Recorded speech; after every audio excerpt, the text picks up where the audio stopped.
I've only been able to find one biography on Bernard Arnault that's in English. That biography is over 30 years old. It is really difficult to find. At any given time, you'll see it for sale on Amazon, anywhere from $1,500 to over $5,000 for a copy. I covered that book last year on episode 296, and since I've read that book, I've become fascinated by Arnault. And so not only are there not many biographies on Arnault, but he does not give interviews very frequently. So I was excited when I saw that Bloomberg Businessweek actually did this long form piece called The House of Arnault. And I wind up reading this 3 times. I sent it to a bunch of friends. And as I was reading it, so many of the lessons that you and I talk about on this podcast that appear over and over and over again came to mind. So what I decided to do is like, well, if I'm super excited about this, I'm reading it multiple times, I'm sending it to friends, I should obviously do an episode on it. And so what I did is I printed out the long form piece and I went through and highlighted and added notes just like I would for any other book.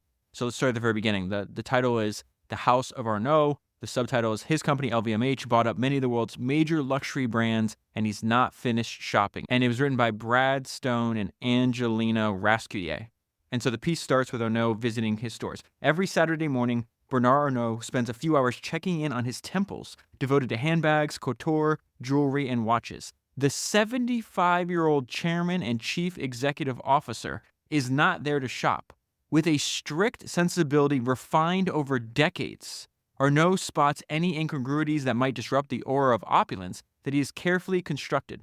Then he reels off texts and emails to his senior executives describing any perceived deficiencies in bullet points of obsessive detail. So this idea of bullet points of obsessive detail, anytime I do an episode on people that are still alive, when the episode comes out, inevitably, I will get all these stories back for people that either know the person I covered or I'd worked with them for a long period of time. I got a bunch of crazy, just incredible Arnault stories after I put that episode out last year.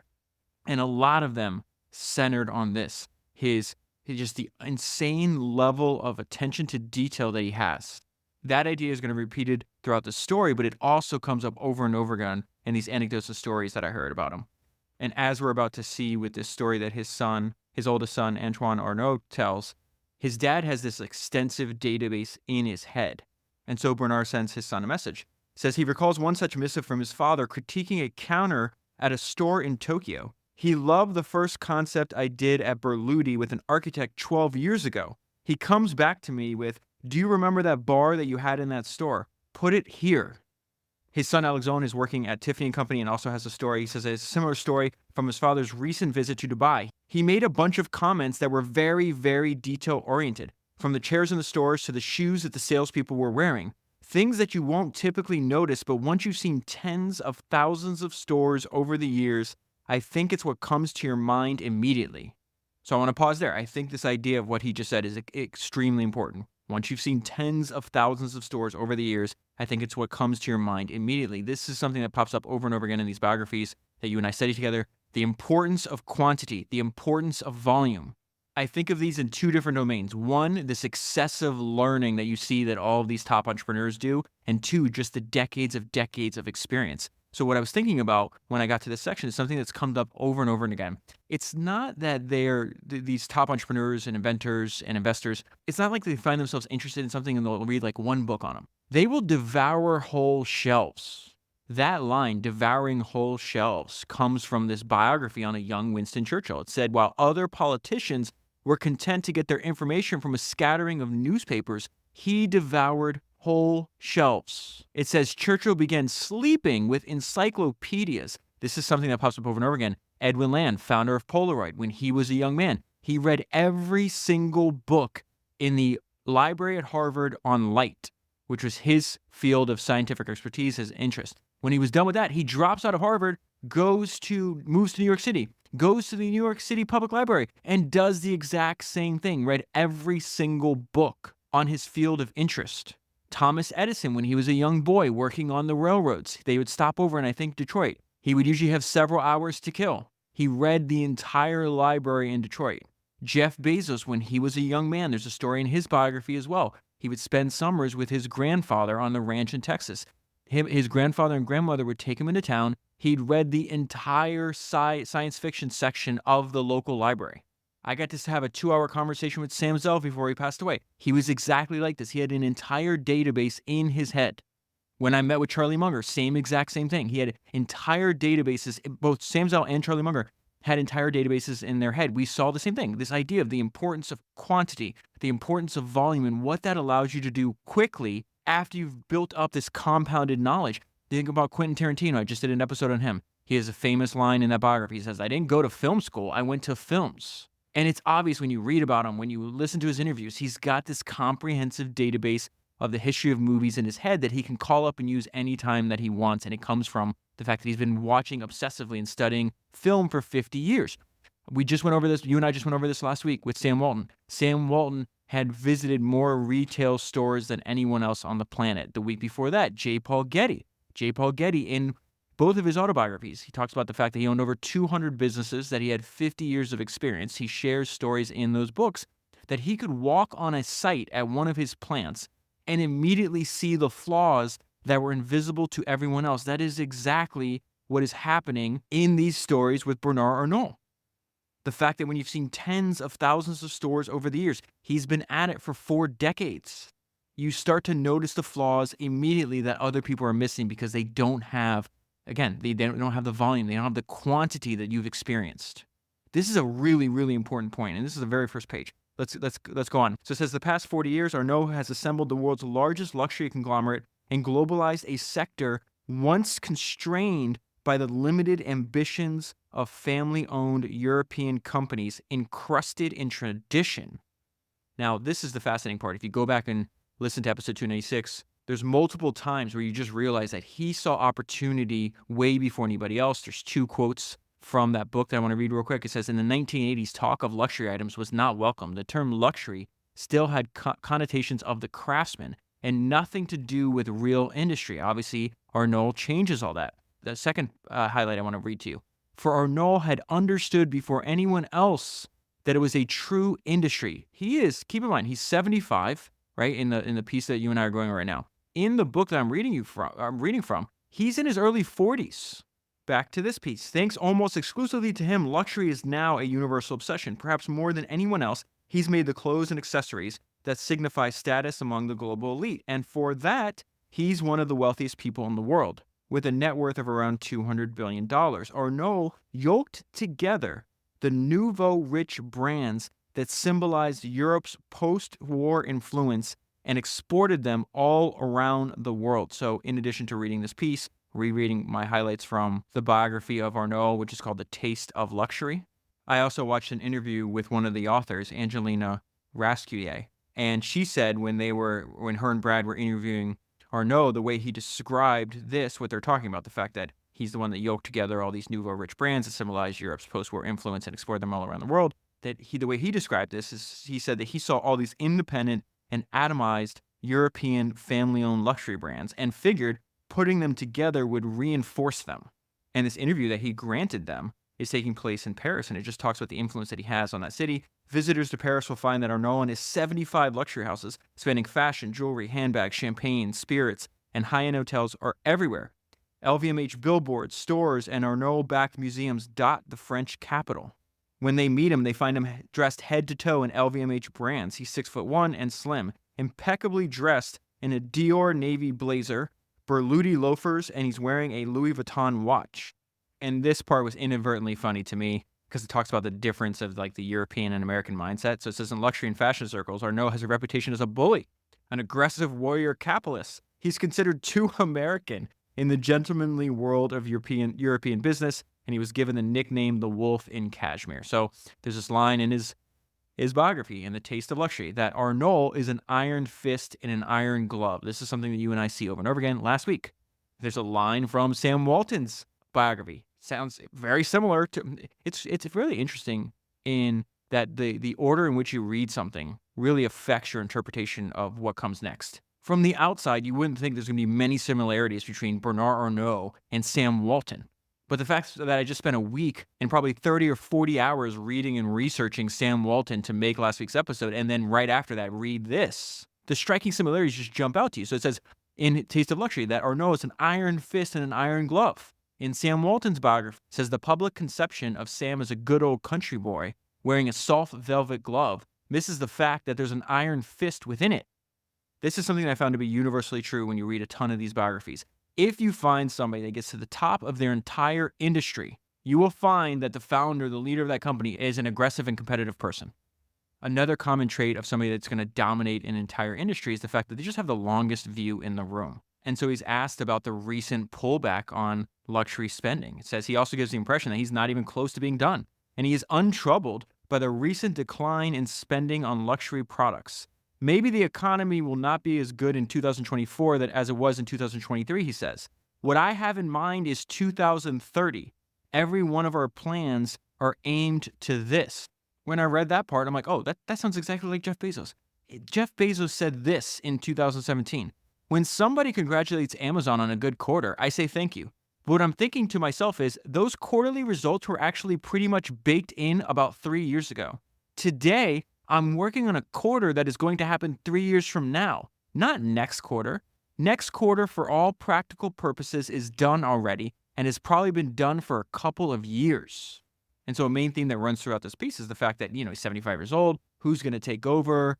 Is there going to be like succession drama between all the family members? He's got 5 kids working in LVMH. But if you look at how hard he's pushing himself and what his schedule is like, it doesn't seem like he's going to slow down at all. His workdays start at 8 a.m. and he ends them at 8:30 p.m. Every morning I have fun when I arrive. And so even though we're only 4 pages into this piece, I believe all of these things are actually related. So if you think about how we've been introduced and how he's been described so far, I believe all these things, all these traits are related and they work well together. So the fact that he's ambitious, he's driven, he's got an iron will, he's focused on long-term value creation. He's got this encyclopedic knowledge of stores from 10,000 store visits. He's clearly obsessed with what he's creating. And so this idea that this guy's worth $200 billion, he's 75 years old, and he's still pushing himself 7 days a week. He's paying attention to the tiniest details. And he's saying every day, why am I going to quit? What are you talking about, quit? Every day I'm having fun. This is exactly what Sam Zell said in his autobiography. He says, people often ask me, when are you going to retire? And I answer, retire from what?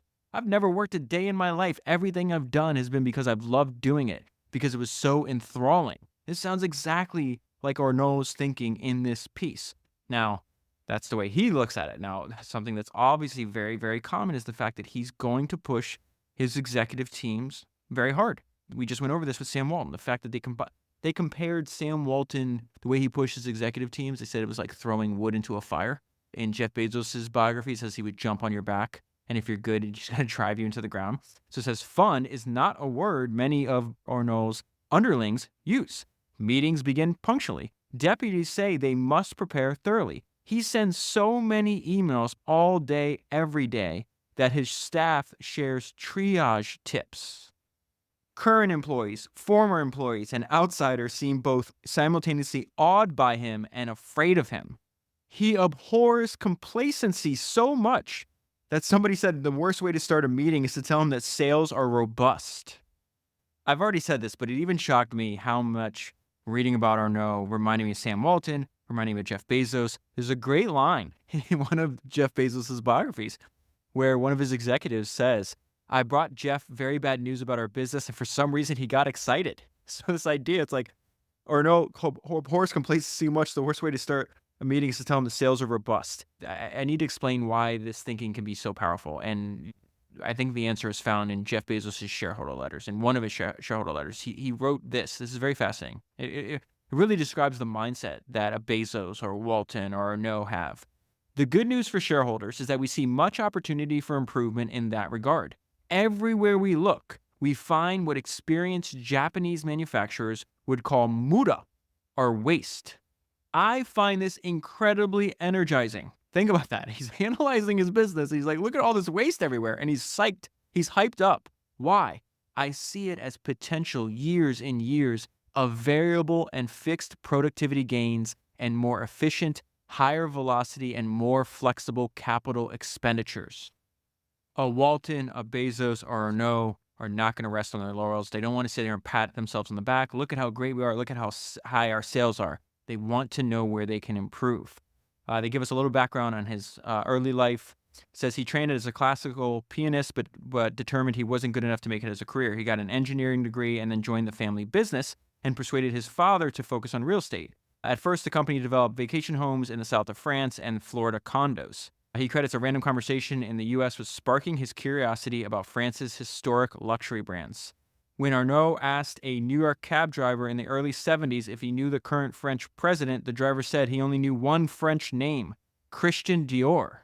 And so Dior is going to be his first entry into the luxury goods market. By 1984, the consumer goods and manufacturing conglomerate that owned Dior was bankrupt. So what they're talking about there, this is Marcel Boussac's empire. And so this is talked about in the book Taste of Luxury, but originally Arnault just wanted Dior. So it says he put forward his proposal, the takeover of Dior.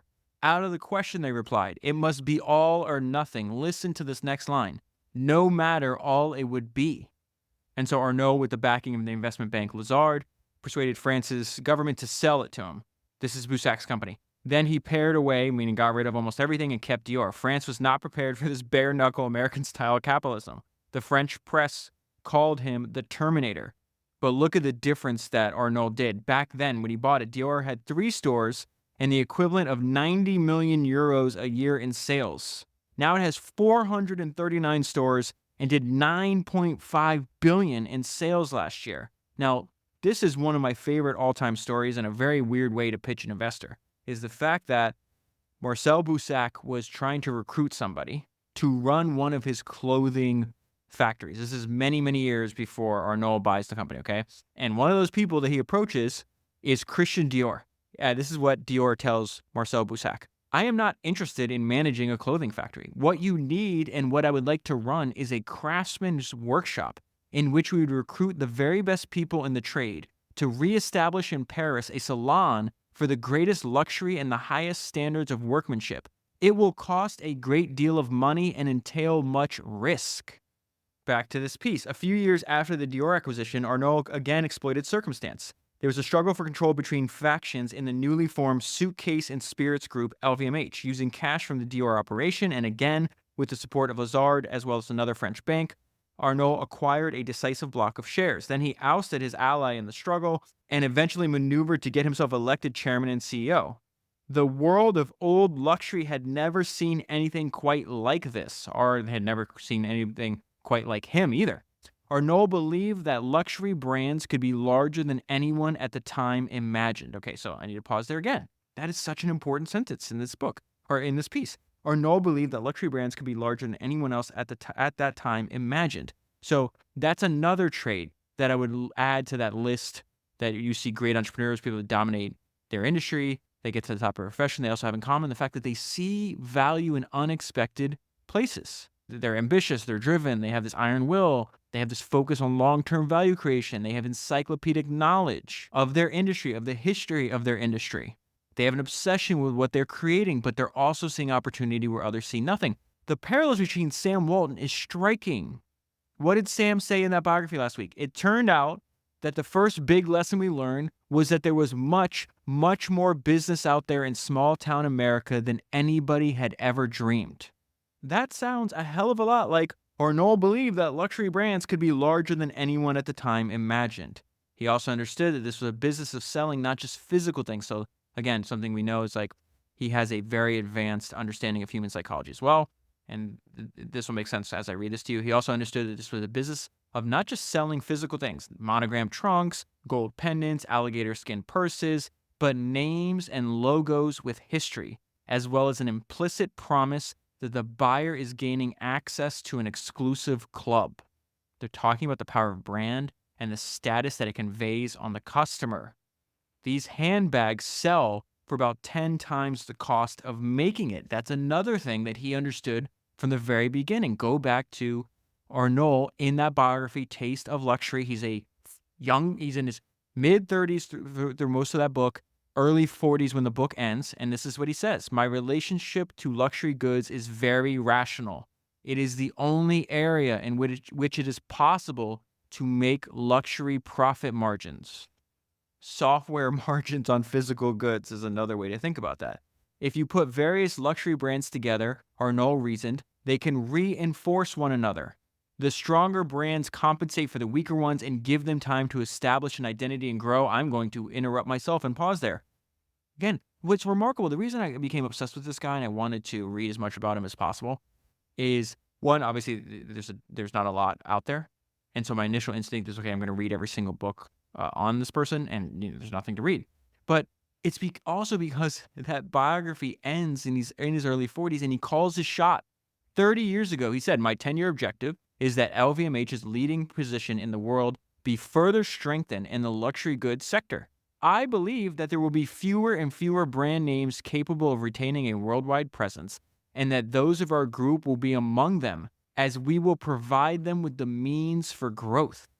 We see close to 35 years later, that thinking is very similar. It doesn't appear to change at all. The stronger brands compensate for the weaker ones and give them time to establish an identity and grow, while the entire group shares back office functions and becomes a magnet for attracting and keeping talented executives.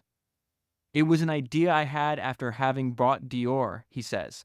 I saw how the luxury market was made up of many medium-sized companies that, taken together, could be much stronger in a group composed of several brands. Combining these divisions would let them be completely autonomous and independent when it came to crafting their image, designing their products, and having their own management, but it would provide them with the scale benefits such as when buying ad space and finding a good retail location. His ambition was concentrating in his portfolio all the crown jewels of the luxury market in a variety of industries. One of my favorite descriptions of a young Bernard Arnault from that book says that he liked direct confrontations and rapid campaigns. Here's an example of that from this piece. At Dior, Arnault decided to go after Chanel with a new upscale handbag. On a visit to Argentina in 1995, Princess Diana was photographed carrying a Dior black lambskin purse. Arnault exploited the ensuing frenzy, renaming it Lady Dior and selling hundreds of thousands of the bags. The geysers of cash put Dior on firmer financial footing and allowed Arnault to cancel its licenses with third parties that churned out products like Dior-labeled purses and dresses at discounted prices, which was diluting the brand. This led him to control quality and raise prices, making his products slightly less obtainable but more desirable and claim more profit for himself. And so when you read about Arnault, I think it becomes obvious that he understands that a powerful brand is magic, and all this other stuff can be fixed. And so they describe in the book Taste of Luxury what he had to fix with Dior. It says Bernard Arnault had understood that Dior was the jewel in the crown of the group. Dior was to be his starting point for his strategy, a famous name, but innumerable difficulties, too many licenses, not enough boutiques, a ready-to-wear range that had been a failure, and a troubled atmosphere. All of those problems are just opportunities for Arnault. All of them have long been solved, and the end result goes from, 3 stores, 90 million euros, to 400 and something stores, 9.5 billion euros in sales. Another thing that he's really gifted at is getting attention. Some things that he changed at Louis Vuitton as well. This is going to blow your mind, I think. He also persuaded reluctant executives at Louis Vuitton, which was then just a bag and luggage brand, to add a ready-to-wear line, hand-picking American designer Marc Jacobs to develop it. Ready-to-wear generates 10% of sales at Vuitton, so not a big number, right? But the perpetually debuting seasonal collections, fashion shows, and ad campaigns create a drumbeat of attention for the entire brand. Louis Vuitton is responsible for a quarter of LVMH's overall revenue and half of its profit. They just mentioned the fact that he recruited Marc Jacobs. He does this over and over again. It says, Arnault is clever enough to realize when someone is an extremely creative personality, that you need to give the horse room to run and then back up that talent with strong LVMH management.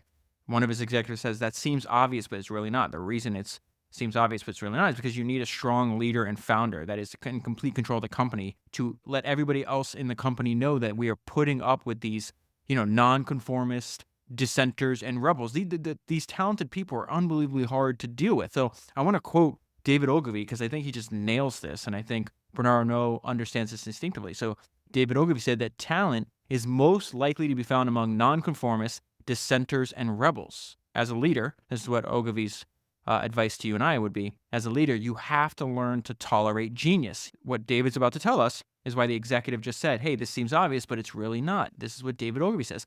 My observation has been that mediocre men recognize genius, resent it, and feel compelled to destroy it. There are very few men of genius, but we need all that we can find. Almost without exception, they are disagreeable. Do not destroy them. They lay golden eggs. And then the piece gets into some waves that Arnault successfully surfed. This comes from Charlie Munger and Poor Charlie's Almanac that I haven't stopped thinking about since I read it. When Charlie's analyzing all the success all these different businesses and founders have, he constantly references his surfing model. And so he says there's huge advantages for the early birds. When you're an early bird, there's a model that I call surfing. When a surfer gets up and catches the wave and just stays there, he can go for a long, long time.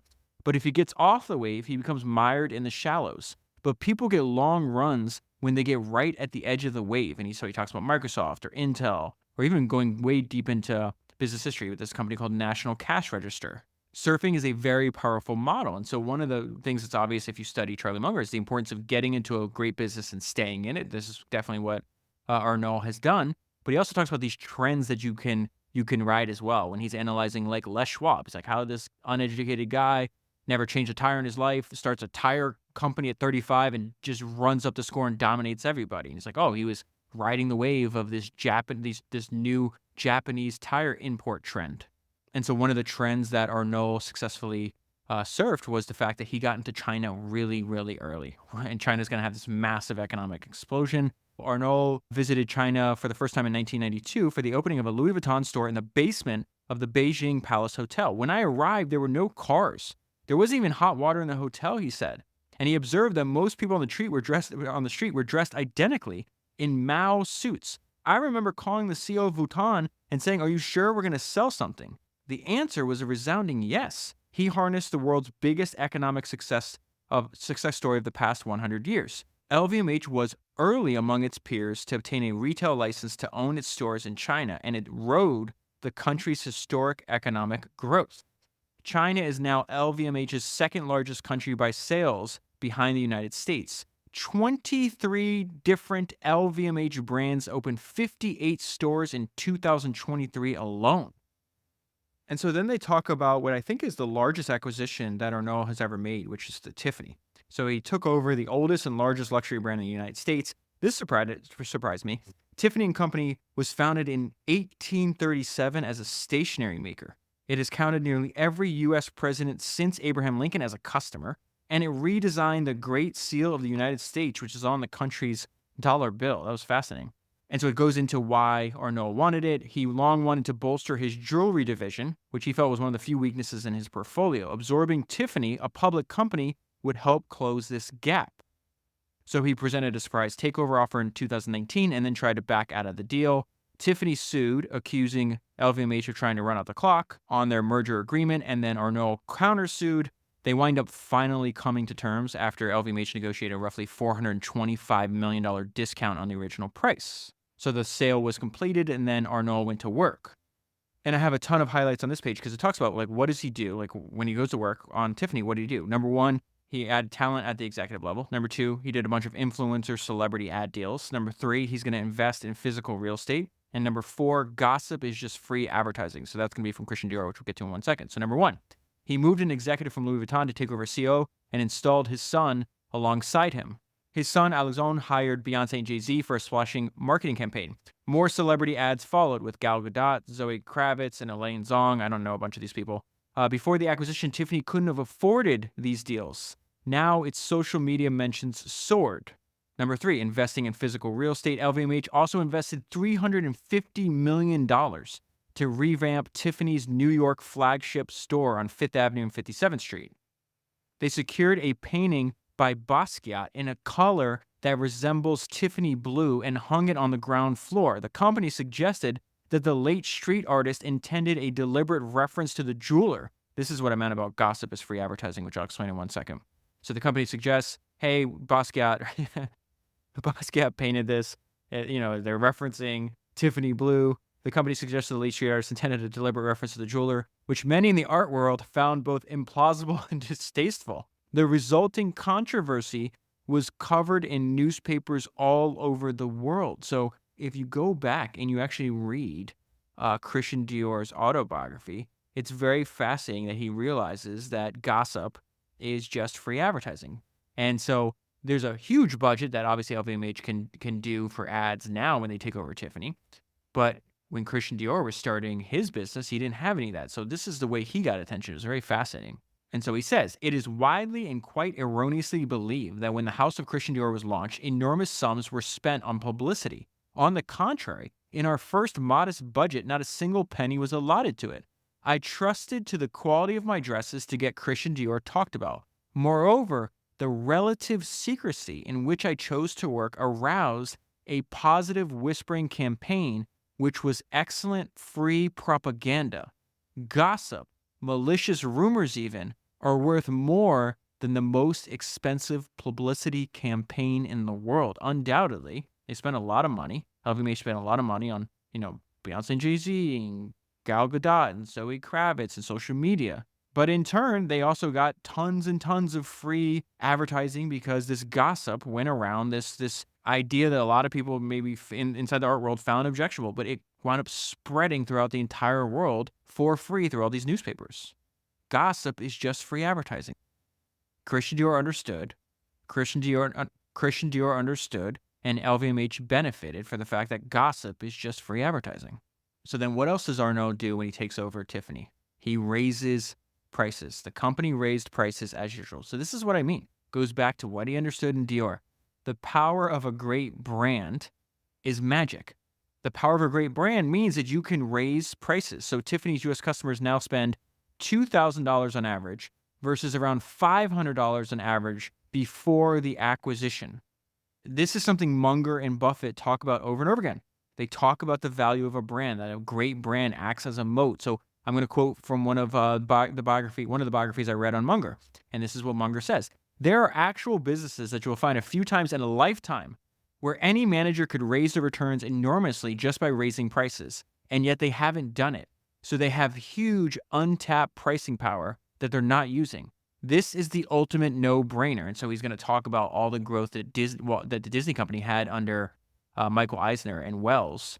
And he says Disney found that it could raise the prices a lot, and the attendance at their theme parks stayed right up there. So a lot of the great record of Eisner and Wells came from raising prices at Disneyland and Disney World. At Berkshire Hathaway, Warren and I raised the prices of See's candy a little faster than others might have. And of course, we invested in Coca-Cola, which had some untapped pricing power. The power of a great brand means that you can raise prices, and we're seeing this play out with Tiffany. Now, this is very fascinating, the fact that they're raising prices and they're trying to go higher end because Tiffany, I guess, targets more. It says Tiffany's more exposed to middle-class discretionary spending, and so it's growing slower than its rivals that are considered higher end and have more expensive products like Cartier. And so this is what Arnault says about this. What's key is that we attract high-end consumers and sell a lot of high-end jewelry, which was not the case before we bought the company. I'm very confident about Tiffany, but it takes time.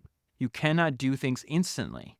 This is just, again, the realization of this idea that he had 30, 40 years ago, the fact that if you combine all these brands together, this strong balance sheet, it will make them stronger. He can be a lot more patient because of the success of all the other brands. And he doesn't stop looking for ways to press this advantage, the advantage that scale and size gives him. Arnault exploits this imbalance through real estate. His private equity arm, L. Catterton, owns properties worth billions of dollars, including premier retail locations and office buildings in most major cities. I know a few founders that actually took investments and work with L. Catterton. They all love them. The basic read on that is that they leave you alone, but if you ask them for help, they're extremely helpful. They know everybody, as you could imagine. Last year, LVMH spent $2.4 billion on real estate acquisitions. And this is a description of this phenomenal position that Arnault has maneuvered himself into. He makes money from his own stores, from leasing space to rivals, and from the appreciation of premium real estate. When LVMH buys a building, it takes the best storefronts for its own brands and often asks rivals to move out when their leases expire. This is very similar to what happened with Sam Walton. We covered this last week. The fact that he was extremely patient at the early beginning of his career. He ran one store for 5.5 years. The landlord, he made the mistake of not having control over where the store was. He didn't have a renewal option in the lease. And so the landlord sees the success that Sam had, said, "Great, Sam. Great job on that store. I'm not renewing to you, and I'm just going to open the same store in that location." And so here's a description of what this does in the luxury industry. It is a clever way to distract competitors and make them sweat more. In Miami, L. Catterton teamed up with a developer to transform an area of empty warehouses into a new luxury shopping neighborhood called the Design District. I used to live very close to the spot. The story behind this is very fascinating, actually. Arnault waded into the details, including decisions about architecture, landscaping, and which tenants could move in. So go back to what I said. It's like when I put that episode out last year, all these stories come back, and it's like he's so obsessed. Not only does he understand at a genius level the big picture, how his entire everything going on in his conglomerate, right? But it's simultaneously, you don't normally find somebody that understands the big picture, still understands the capital allocation decisions, and then also pays attention to the most minute details. Think about this. He's got 200,000 employees, and he's paying attention to the details about landscaping in the design district, which he created, right? Which him and Craig Robbins, a developer that Arnault teamed up with. But this idea that's like paying attention to every single detail. It reminded me of the quote that Walt Disney said when he was building Disneyland. He says, if we lose the details, we lose everything. And Disney and Arnault share that trait, the fact that there's just countless stories of their extreme attention to detail. Now, I happen to know, because I used to live over here, there's a backstory here that's not mentioned in the story that's fascinating. Before this happened, for decades, there was one spot where you had high luxury, like the wealthy tourists and the wealthy people in Miami went to buy, their Gucci and their Cartier, the Dior, Chanel, Louis Vuitton, and it was at Bell Harbor shops. And Arnault showed the power that he had because he didn't own Bell Harbor shops. And so he pulled Louis Vuitton out of Bell Harbor and moved the design district. If you go to Miami, the design district looks nice now. The architecture is interesting. It was dilapidated before that.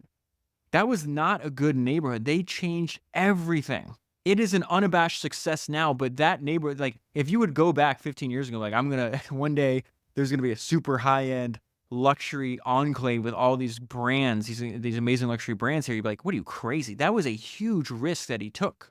And by him pulling out of a shop, like a mall essentially, that he doesn't own, and then says, hey, I'm going to own the real estate over here, that had a huge impact. I don't know anybody that goes to Bell Harbor now. They go to the design district, and Bell Harbor dominated for decades. So for rivals, all this creates an intolerable imbalance of power. They are at the whim of property owners desperate to score a Dior or Vuitton store, or LVMH itself as their landlord. Either way, they are likely to get bumped from the best locations.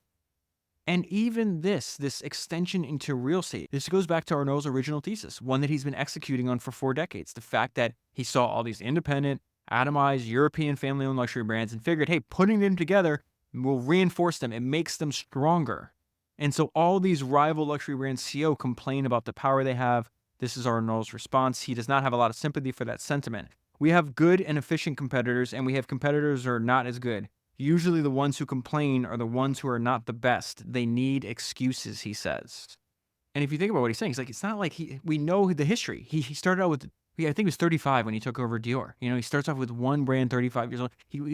He worked himself into this position, this formidable position. When I got to this section, it reminded me of what Jeff Bezos thought exactly the same way. It's like, you don't want to just be one of the best. You want to be the best. And he talks about this why. And he says why. This is Jeff Bezos, when it comes to competition, being one of the best is not good enough. Do you really want to plan for a future in which you might have to fight with somebody who is just as good as you are? I wouldn't. And then the piece ends with Arnault saying he's got no plans to retire. One of his sons says that his father calls him at all hours to discuss business, that he doesn't think he'll ever stop. And then this hilarious story with Bernard Arnault and Warren Buffett. Arnault himself notes that he recently raised the CEO retirement age at LVMH from 75 to 80. Afterward, he got a letter from Warren Buffett telling him he made the mistake by setting the new age limit so low. After everything I've read about him, I would not be surprised that as Arnault gets closer to 80, he doesn't raise that again. I'd be very surprised if he didn't. So I hope you enjoyed that. I absolutely loved reading this piece. Highly, highly, highly recommend. I will leave the link down below. Highly recommend reading the entire thing. And if you haven't done so already, I'd go back and listen to episode 296, which is about the book, which is the biography of Bernard Arnault. It's called The Taste of Luxury. Very proud of that episode. That is 355 books down, 1,000 to go. And I'll talk to you again soon. 2 quick things before you go. If you've already subscribed to Founders Notes, make sure you log in and you grab the new private podcast feed that is included in your subscription. I just made a new episode that you're not going to want to miss for that feed a few days ago. If you have not already subscribed to Founders Notes, I have made a tool for me that now you can get access to. This tool, which is Founders Notes, allows you to tap into the collective knowledge of history's greatest entrepreneurs on demand. Since 2018, I've been putting all of my notes and highlights for all the books that I've read for the podcast into this giant searchable database that you can tap into. So you just heard me use it. When I'm referencing Jeff Bezos and Walt Disney and Sam Walton and J. Paul Getty and Charlie Munger and Warren Buffett on the episode that you just heard, that is me searching through Founders Notes and pulling up those ideas. This is really important to get across. What you see when you use Founders Notes, that's the tool that I use. That is the exact same. You see the exact same thing that I use, the tool that I made for myself that you now can get access to. So many people, so many subscribers to Founders Notes are using it to help them think through issues that they're having in their company, from hiring and recruiting, to marketing, to leadership, to preparing for board meetings, to preparing for sales presentations. If you're already running a successful company, I think it's a no-brainer to invest in this tool. And now I've added a new feature that's also going to show you how I use it and is going to push ideas from history's greatest founders directly into your brain quickly. And that is the private podcast feed that comes with every subscription to Founders Notes, which I have called Sage Advice. And so let me give you an example. The episode I just made was I've read 2 biographies on James Dyson. That's probably 50 to 60 hours of reading, countless hours inputting the notes and highlights into Founders Notes. And so what I did is I went and reread every single note and highlight. There's also this AI assistant that lives inside of Founders Notes called Sage. And so I was searching and reading through every single note and highlight for James Dyson. I was also asking Sage multiple questions. Give me a list of James Dyson's best ideas. How did James Dyson think about marketing? What did James Dyson say about persistence? Things like that. And then what I did is I composed this all into a single document and distilled down what I think are the most powerful ideas from James Dyson's 50-year career, where he's built this multiple billion-dollar company he owns 100% of. And so I distilled all that down into an episode of 12 minutes. That's 12 minutes long, and it's just this rapid fire. Here's how James Dyson thought about this. Here's an idea from idea from James Dyson. And so the idea with these mini small episodes is I want to create a tool where if I can condense somebody's entire career, multiple books that I read about this person, to around 10 minutes, you're going to be able to listen to that over and over and over again. It will serve as a constant reminder and an easy way for you to download those ideas into your brain so then you can use them in your career. So if you want access to the tool that will give you the superpower to access the collective knowledge of history's greatest entrepreneurs when you need it, make sure you go and subscribe at foundersnotes.com. That is founders with an S, foundersnotes.com. And so the second thing I want to talk to you about is these founder events that I put on to help you build relationships with other high-value founders, investors, and executives.